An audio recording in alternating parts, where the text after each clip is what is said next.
नमस्कार साथियों, आज जो हम लोग मानवाधिकार सुरक्षा एवं संरक्षण ऑर्गेनाइजेशन के जो कार्य चल रहे हैं उस क्रम में आज हम एक पहले काम के बारे में एक जानकारी आपको देना चाहते हैं कि किस तरह से ये कार्य होता है और किस तरह से हमारे जो संस्था के पदाधिकारी हैं, सदस्य हैं, उनको ये करना है।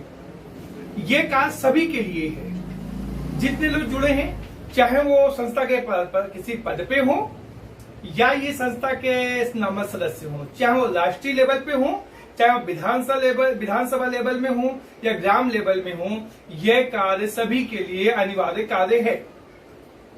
जैसा कि संस्था का नाम है मानवाधिकार सुरक्षा एवं संरक्षण ऑर्गेनाइजेशन, यानी हम लोगों के अधिकारों के लिए लड़ाई लड़ते हैं।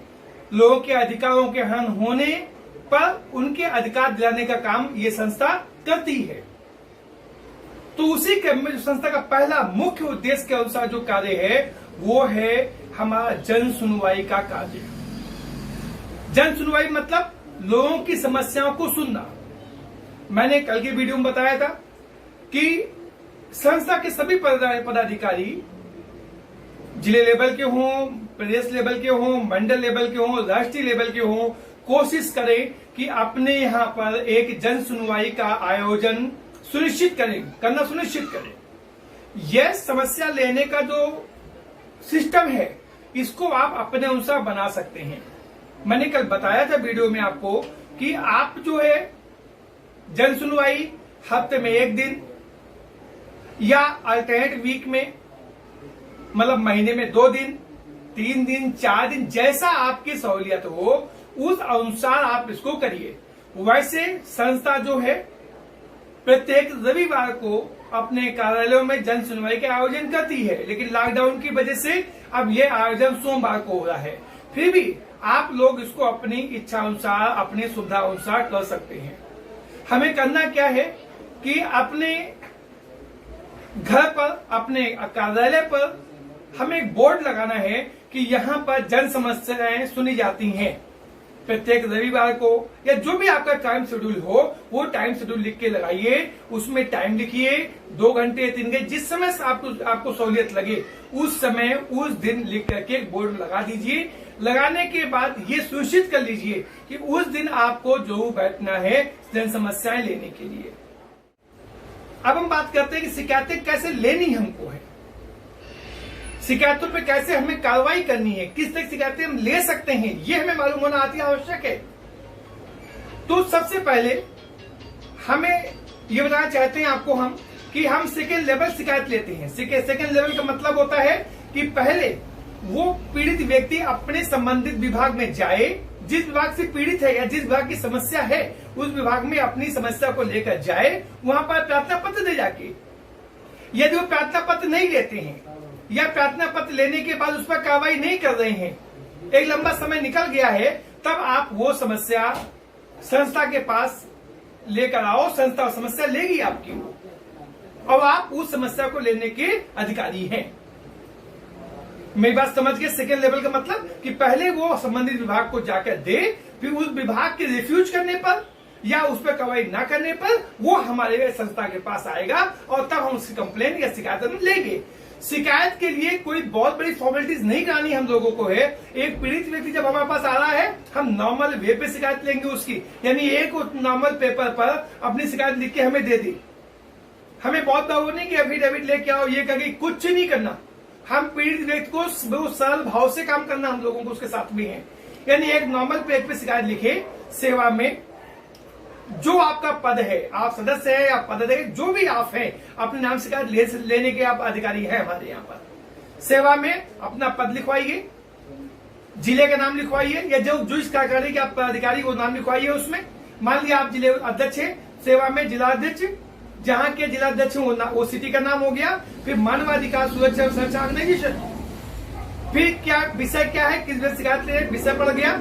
इसके बाद वो अपनी बात को पूरी लिखेगा, जो सच्चाई है। कतई शिकायतों में कोई भी तोड़ मरोड़ नहीं करना हमको है। जो सच्चाई है वो व्यक्ति लिख करके आपको दे देगा। साथ में उसके आधार कार्ड की कॉपी हम लेंगे, साथ में उसकी हम। शिकायत लेते समय हमें इस बात का ध्यान रखना है कि यदि शिकायत किसी न्यायालय में लंबित है तो उस शिकायत को हम नहीं लेंगे, क्योंकि माननीय न्यायालय सर्वोपरि होता है। हम उस शिकायत को नहीं ले सकते हैं, मतलब शिकायत न्यायालय में नहीं होनी चाहिए। नंबर 2, अब कौन शिकायत लेने में क्या करना, ध्यान देना है आप मेरी बातों पर। यदि कोई सरकारी कर्मचारी है तो उसकी शिकायत लेने से पहले आप उस कर्मचारी से, उस सरकारी अधिकारी से पूछो पहले कि आपकी सेवा नियमावली में शिकायत देने का सिस्टम देख लिया है। हर विभाग की एक सेवा नियमावली होती है, उस सेवा नियमावली को वहां के कर्मचारियों को पालन करना होता है। कई जगह ये होता है कि यदि विभाग के कर्मचारी को कोई समस्या है तो सर्वप्रथम वो अपनी शिकायत, वहां लेवल होते हैं कि इस लेवल तक देगा पहले अपने विभाग में, यदि वहां सुनवाई नहीं होती तब वो बाहर जा सकता है। कहीं ऐसा न हो कि वो डायरेक्ट शिकायत आपको दे रहा है या आपने पूरे जो सेवा नियमावली में बातें लिखी उसको बिना पालन किए आपको शिकायत दे रहा है और आपने शिकायत पे कार्रवाई कर दी, तो क्योंकि आपने तो कार्रवाई कर दी, शिकायत दी इसलिए कार्रवाई कर दी, लेकिन उस व्यक्ति ने सेवा नियमावली का उल्लंघन किया है, इसलिए विभागीय एक्शन भी उसके ऊपर हो जाएगा। तो इस बात को ध्यान रखें कि सरकारी कर्मचारी जब कुछ शिकायत देता है तो उसकी सेवा नियमावली के अनुसार ही हमें शिकायत लेनी है। क्लियर? अब इसके बाद हमें करना क्या है, शिकायत ले ली आपने। शिकायत लेने के बाद जो हमारे पुराने पदाधिकारी हैं, जिनको संस्था तरफ से अथॉरिटी है कि वो अधिकारियों से बात कर सकते हैं, डायरेक्ट है, तो वो ये देखिए किस विभाग की शिकायत है, इस शिकायत को कौन सा अधिकारी डील करेगा।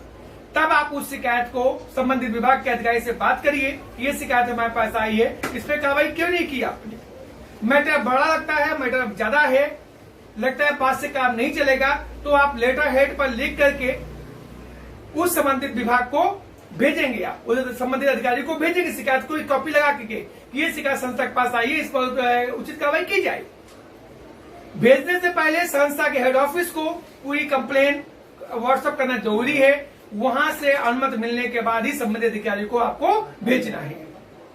ये इसलिए होता है कि शिकायतों में कोई गड़बड़ी न हो, हम जो चीज भेज रहे हैं उसमें कोई चीज छूट न जाए, इसलिए आपको ऑफिस को भेजना जरूरी है। ऑफिस में जो शिकायत पे काम करने वाले जिनको काफी सालों का अनुभव है, वो उस चीज को एक बार रिव्यू कर लेंगे, देख लेंगे, तब आपको कह देंगे ओके आप भेज सकते हैं। अब जो नए लोग जुड़े हुए हैं वो लोग प्रथम कार्य शिकायत लेने के बाद उनको भी शिकायत पे कार्रवाई नहीं करनी है, वो शिकायत को हेड ऑफिस के व्हाट्सएप नंबर पर भेज देना है। हेड ऑफिस उस पर कार्रवाई सुनिश्चित करेगा और उस कार्रवाई की प्रति आपको उपलब्ध कराएगा। उस कार्रवाई को कैसे करना है, क्या किया हमने, क्यों किया, ये आपको हेड ऑफिस से बताया जाएगा, सिखाया जाएगा। कहने मतलब हम आपको 5 से 6 महीने ट्रेनिंग देंगे इस तरह की, जिससे जब आप संबंधित अधिकारी का शिकायत भेजिए या उससे बात करें तो बात करने में, शिकायत भेजने में किसी तरह की कोई त्रुटि न रह जाए। तो जब तक आपको संस्था से अनुमति नहीं मिलती है, लिखित अनुमति नहीं मिलती है, तब तक आपको शिकायतें नहीं भेजनी है। आपको संस्था के ऑफिस शिकायत भेजनी है और ऑफिस में ही फिर उससे ऑफिस से ही उनका शिकायतों का निवारण करवाया जाएगा। मुख्य बात मैं बताना चाहता हूं, क्योंकि संस्था सभी शिकायतों पर निःशुल्क कार्रवाई करती, कोई चार्जेस नहीं लेती संस्था हमारे यहाँ पर। तो ये सुनिश्चित कर लें संस्था कोई भी पदाधिकारी या सदस्य किसी भी तरह का शुल्क, किसी भी तरह के शिकायत का खर्चा पीड़ित व्यक्ति से नहीं लेगा। शिकायत का खर्चा संस्था खुद उठाती है।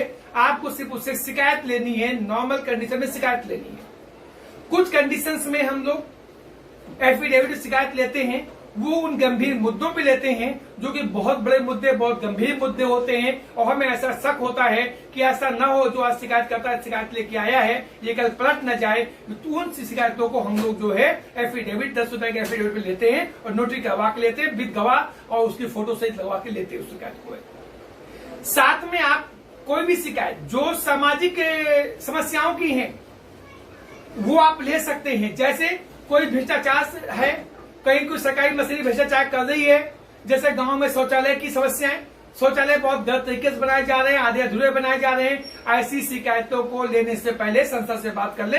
हम शिकायतें ऐसी लेते हैं और लेकर के इन पर कार्रवाई करते हैं। लेकिन ये बड़े मुद्दे हैं, भ्रष्टाचार के मुद्दे हैं, तो ऐसे मुद्दों पर जब शिकायत आए तो आप संस्था से बात करिए, हेड ऑफिस बात करिए, फिर हम उसका फॉर्मेट बताएंगे किस तरह शिकायत लेनी है, तब इन शिकायतों को हमको लेना है। ठीक है, हमारी बात समझ में आ गई होगी। साथ में सभी पदाधिकारी, अब इस समय जैसे आपको जो मौसमी बीमारियां क्षेत्र में फैलती हैं, उसके लिए सरकारी मशीनरी काम नहीं करती है, तो ऐसे मामले हम स्वतः संज्ञान ले सकते हैं।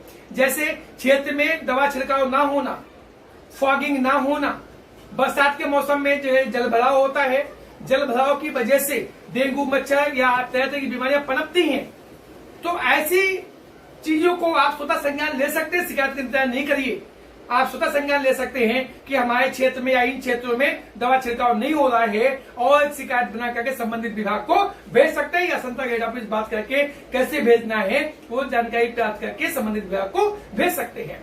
आपके क्षेत्र में रोड लाइटें खराब हैं, आपके क्षेत्र में कूड़ा जमा है, सफाई नहीं हो रही है, जल भराव हो रहा है, यानी कोई भी सामाजिक समस्या ऐसी है जिन समस्याओं से आम जनमानस को समस्या हो रही है, उन समस्याओं को भी हम लेकर के संबंधित विभाग को भेज करके अपने आसपास के एरिया को इन समस्याओं से मुक्ति दिलाएंगे।